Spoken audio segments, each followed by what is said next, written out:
Hello there, everybody. WhatCulture's Adam Clear here, joined as ever by Andy H. Murray. The H stands for Have We Got Some News For You? Does Wilbur ever do that?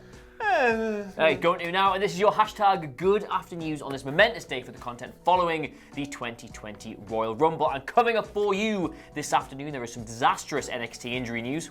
I'm going to tell you all about MVP and what his plans are in WWE. There's a change in commentary for Monday Night Raw, but it's not as exciting as it sounds. Going to tell you about the big promise made to Killer Kross if he goes to WWE. And Edge's first opponent might well have been revealed. And there's some stuff about Saudi Arabia as well, if you're up for that. Good, because I never thought about that. Yeah, we'll go. Yeah, good. This is the news, I guess. Good afternoon, news coaster. Do you still do that? We haven't done the news coaster in ages. What do you do then? Go on. We used to get a bar, pull it down and go, hey! There you go. That'll do. Anyway, we're going to kick things off with a little bit of talk about last night's Royal Rumble, specifically the winners of last night's Royal Rumble. As you now know, Drew McIntyre took the men's match, Charlotte Flair took the women's match, but apparently, this was not WWE's original plan. Dave Meltzer has issued a new episode of Wrestling Observer Radio, and on this, he says that WWE's plans up until recently were for Roman Reigns to win the men's match and Shayna Baszler to win the women's. But when the boffins, when the eggheads, when the masterminds were sitting down at their old booking meeting, putting their WrestleMania 36 card together, when they got their plans into focus, when they ironed all that out, they decided that no, this is how it's got to be. It's got to be Drew, so you can presumably face Brock, and it's got to be Charlotte. Who the hell knows who Charlotte is gonna face? That can be speculated over the coming days. But it's interesting stuff here because that's the two wrestlers who finished second were the original winners, if this report is accurate. And it would have been interesting because in the men's match, you had a celebrated winner, Drew. Everyone loved that. Charlotte, a little bit more controversial, a little bit more discussion on that because a lot of people making the argument that it felt like she came up and just kind of trolled the fans by winning because there's all this talk about her being a female Roman Reigns, all this other stuff. If Roman Reigns wins the men's match, is he getting the same reception as Drew? I don't know. And if Shayna Baszler wins the women's match, you've got to imagine she'd get a more positive thing either way. But what do you reckon? It makes sense, this, because obviously we've kept an eye on certainly the betting odds going over the last couple of months, and it's always been pretty much right up until the last couple of days, Roman to win the men's, Shayna to win the women's. In fact, the whole reason the Ronda Rousey story came out of nowhere was because she went from massive long outsider to win it to actually third favourite going in a couple of days, so there was some talk that she'd been added there.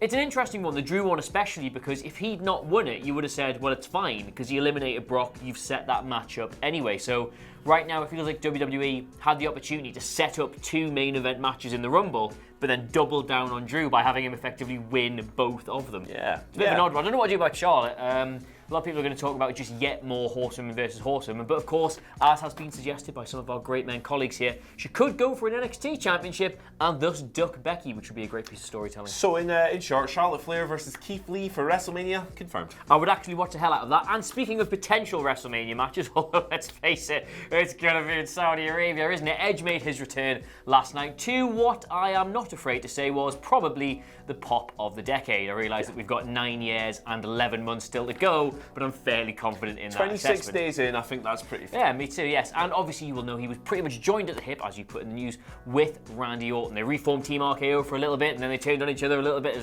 now we're just pals, aren't we? Out you go!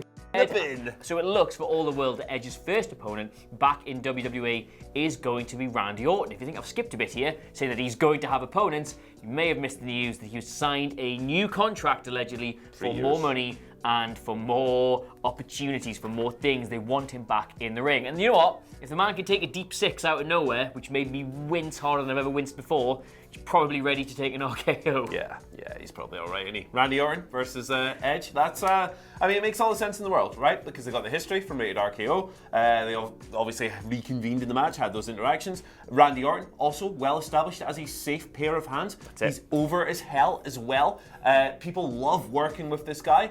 Makes all the sense in the world. I cannot find a single bone of contention with this, and I cannot wait to see how it goes down. Yeah, I imagine some people will say it's an underwhelming choice because obviously there was some hint that they were setting him up to go against Styles in that match. He had a lot of face-offs, but again, people love working with Randy Orton, regardless of what people might think about him. People do love working with him, and Edge needs eased back into this kind of schedule as gently as possible. And Randy Orton is as gentle as possible. He is a light touch when it comes to his colleagues. He is the king of soft style. He is, yes. Anyway, let's talk about another Royal Rumble return in the men's match. MVP, very brief outing from him. Came out, chased Paul Heyman around a little bit. That was weird. Got in the ring, got his ass kicked by Brock Lesnar. But it was cool to see MVP back in WWE for the first time in almost 10 years.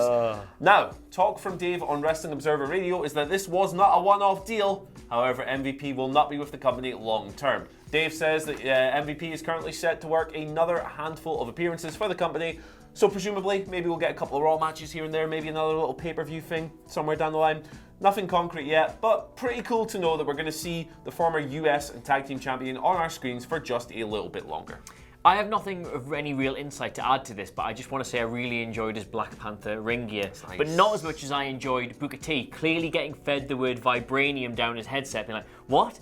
I guess the vibranium didn't work out? Is that it? Have I said it right? Yeah, great, cool. That's nice though, MVP back. He's, people forget he was the IWGP Intercontinental Champion. Yes, I always forget that fact. So the man's had pedigree since leaving WWE. Should be interesting to see what they do with him. Speaking of interesting to see what they do with him, Vic Joseph, your time on the Raw announce table. It's gone. It's over. Say goodbye. He is being replaced, according to reports from WrestleVote. So I have a little pinch of WrestleVote today. He's being replaced with your friend and mine, the king of the selfie, isn't it? The king of the selfie. Mr. Phillips is back from NXT UK to take over there. As is what's happening to Vic Joseph going forward, we don't know, but he is being taken off Raw, which I am surprised at a bit. He's been good. Yeah, it's strange this. He's only been in the Raw announce booth since October when he took over from Michael Cole, who went to SmackDown.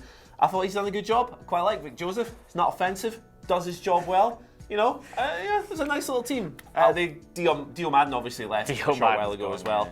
It's weird how they've just kind of established that team and then torn it apart, and now it's going to be completely different with Tom Phillips and Jerry Lawler. No disrespect to Tom Phillips, I think he's a very, very good announcer himself, but hopefully Mr. Joseph lands on his feet. He's felt a bit wasted on NXT UK, which is no slight on NXT UK. It's just, given how good Nigel McGuinness has been on NXT, it kind of feels like he's fallen all the way down to the bottom of the queue in that regard. It's just... This was published right after the show, right? And as I was telling everyone in the office before, there's a little moment on commentary in the Royal Rumble this year where they're talking about how Brock has equaled the record of 13 eliminations. And there's a long pause, and then Vic Joseph says, yeah, but that was at the greatest Royal Rumble where there was 50 people. You can't really count that. And then there was another really long pause, presumably while he was getting absolutely off Vince for disputing the great nation of Saudi Arabia and how important that event was. So, I mean, the fact that this comes to me hours after that, I would hate to speculate. And I hate to speculate on these matters, but absolutely definitely been sacked for dissing Saudi Arabia. Yeah, absolutely. Speaking of being sacked or something, I don't know, Killer Cross. His name's been in the rumor a fair bit lately. He's left Impact Wrestling. WWE is thought to be where he'll land. He's not taking independent bookings over WrestleMania weekend. He might have signed somewhere already, but it hasn't broken yet. But what we do know, per this new report from Dave Meltzer, Wrestling Observer Radio, is that in his meeting with Triple H, Killer Cross was promised to be fast-tracked through WWE. This is a story that came out over the weekend, and it makes a lot of sense. Killer Cross is a very WWE style guy, I think. He's a good size, 6'3", 250, I believe. Big, beefy boy, proper intense, got a great look, great intensity about him, as I've literally just said. I think you could easily throw that guy on the main roster straight away. Why put him in developmental? He's probably a main roster guy from the get-go anyway. I think it'd be cool. Unless he means by fast track through WWE means signed, given a load of good promo packages, then introduced, having a meaningless 50-50 feud with somebody who's slightly more famous than he is, then doing absolutely nothing on the mid-card, one United States title run, and then leaving after he gets his contract torn up to go back to the Indies. Because that's what being fast tracked through WWE actually means, isn't it? Yeah, it really does. Yeah. Surely not fast tracking him into the WrestleMania main event. Take you in as potatoes and spit you out as moldy chips. Speaking of, now nothing works for that segue, some sad news from NXT, and that's according to the Wrestling Observer. Io Shirai, her absence was indeed noted over the weekend. She wasn't at Worlds Collide, but today she didn't have a match, but didn't stop half the other people on the card that night, and she did not feature in the Royal Rumble. Apparently, this is because she has sustained a knee injury working Toni Storm on this week's episode. She seemed to confirm this herself by posting a picture of herself in a knee brace, and this is bad news, but obviously not disastrous. They've obviously made their choice to have Bianca Belair in the forthcoming takeover. If they were going to put Io in the title picture, it feels like it would be some way down the line, possibly even WrestleMania. So it does leave a time to get back to full fitness and get back in the picture. But again, as is in the news story on WhatCulture.com/WWE right now, given the strength of the division, it's not a major problem. Yeah, I mean, it's always a shame but Yeah. because Io Shirai's great and she's maybe one of the best wrestlers in the world, I think, on current performances and so forth. But the division is absolutely stacked. It's only 2 months at the end of the day. Yeah. She's not in an immediate title program. Come back, freshen up, something new, something fresh. I'm looking forward to seeing her come back. Miss her while she's gone, but it's something to look forward to. Without going down a complete NXT gibberish rabbit hole here, I have said on Ups and Downs that the problem they've got is there isn't quite the TV time for everybody who needs featured. So it's a shame, but it is going to mean that some people can get into other spots now that can help elevate other people. That can get some more fresh title matches in there, some fresh feuds, and then when she does come back, that's going to feel fresh again. So it is unfortunate. We don't like to see anybody get injured, but it may be a small blessing in disguise for the brand, if not her. Absolutely. And speaking of things to look forward to, WWE Super Showdown Saudi Arabia. The return has been confirmed by the company themselves for February 27th, which confirms Dave Meltzer's report from a few weeks ago. Dave got this one right. February 27th. Other sources were saying the 20th. But it's the 27th, confirmed. Sting, apparently, might be on that card, per rumours yesterday. Cool, I guess.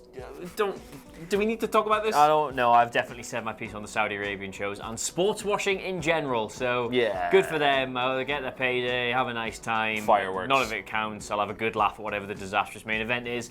That'll be it. Also fireworks. Twitter questions. A couple for you this afternoon. Speaking of death. the first one, just a couple this afternoon. The first one comes from Mr. Kuntal Ganguly. Hopefully I've pronounced your name correctly there, sir. Let me know if I have not, and I apologise if I haven't. Asks, since Charlotte has had to go at both Becky and Bayley recently, wouldn't it be great if she takes on Rhea Ripley at WrestleMania 36 and give a big push to the WWE NXT Women's Champion? No, it would not. We want to see her work Keith Lee. We covered this earlier on. Yeah, Chief Keith. No, genuinely, that would be a brilliant idea. I think the suggestion posited by the Michaels in the wee hours of the morning that it would be a great story to tell. Obviously, the Bayley's feud's been done. You're not going to put her in that direction. So if she ducks Becky, which could be presented as the one sort of area of her self-confidence she hasn't quite got, if she ducks Becky and goes after Rhea Ripley, that would be a very interesting story to tell. Plus, a great advertisement for the NXT women's division and a great advertisement for Rhea Ripley and what you imagine would be a great match and a story in of itself because of Charlotte's history with that belt. Yeah, I think it'd be fantastic and I totally agree with everything you've just said. Thank you. Second other question here comes from super awesome Lady Dina, legend of the channel, regular contributor, asks, was Edge's return the most emotional, shocking and heartwarming in recent history? Yes. I'm really struggling about anything else that comes... not just the surprise. I mean, obviously the surprise had been telegraphed. There's been talk of it. I really wish they hadn't done that spot with Elias a couple of months ago now, because that does feel like it's sort of a prelude to it. Yeah, maybe not the shock factor, but certainly the emotion behind it and the fact that this is him apparently back in a full-time wrestling capacity, which none of us will. Forget Daniel Bryan, because he was only out of it sort of 2 years, and there was always this talk that he might be coming back.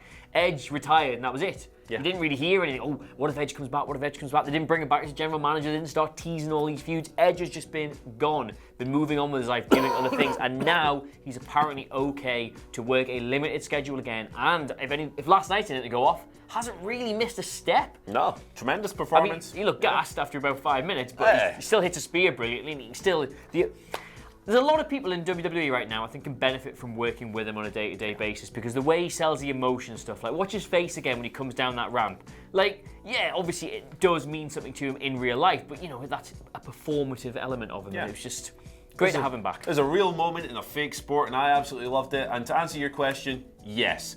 And finally, if I were to tell you, Adam Cleary, there was an AEW wrestler hanging out outside the Royal Rumble, what if I was to tell you that AEW wrestler hanging about outside the Royal Rumble was Sammy Guevara? What would you think the immediate thing he would be doing? What would first come to your head when you think of Sammy Guevara hanging outside the Royal Rumble? And why would it be rolling around in a kid's tank?